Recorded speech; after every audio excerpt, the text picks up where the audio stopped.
YouTuber হেরা আইতাছে, জানি আমারে সারপ্রাইজ দিব।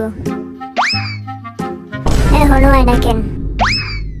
Happy birthday to you, happy birthday dear নামজুনি।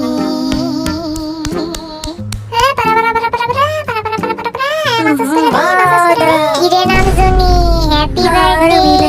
অবশ্য কেক বানাসি করে দিই, কিরম লাগতেছে মাসাস?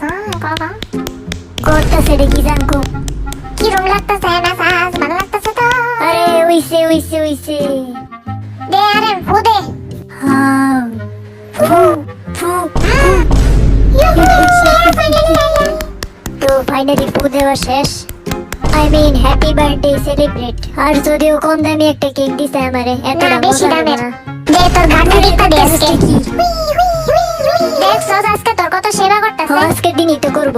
কি রে তোর গলা এরকম শুকনা লাগতেছে? জানোস আমার হাতটাও আজকে কিরম জানি শুকনা লাগতেছে। ধরে দেখ, আসলে তো যে তুইও ধরে দেখ।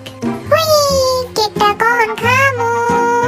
তোর আজকে একলাই কেক খাইতে দিব না, আমরা খাবো না। কি খুশি হলি তুই? সবাই রে ইয়া বইসা অনেকগুলা ইয়া বইসা দে তো আমার দা যায় কিনা। ওই আমিও বাকি ইয়া বইসা। কি রে তো জিনো, কি রে তুই এতক্ষণ কই আছিলি? হ্যাঁ আসলে এখন তুই এসে আমার মনে করতে। হ্যাঁ আজকে জানো জিন কি করছে? দাদানি কইরা পিছে চুল কাটতেছে। কি করছস তুই? জিনে বেশি স্টাইল মারবার দা চুলি গাব ইয়া বইসা। এটা হইছে জিনের style, world wide handsome style. আবার তোরে উইশ করি হ্যাপি বার্থডে। ও ইমোশনাল আমার কান্দা পড়তেছে, যদিও নহল কান্দা আসল না। মাই গড সুগাইছে।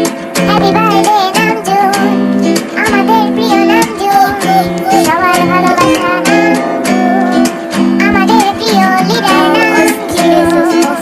আবার সেই তো লাগবই, কত প্র্যাকটিস করছি।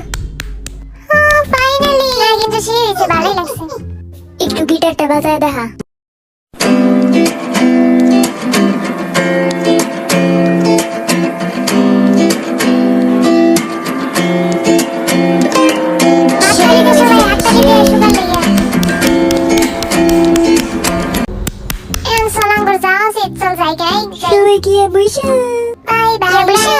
বাই বাই, আমি যাইতেছি যা। তো ভালো থাকো তোমরা সবাই। বইসা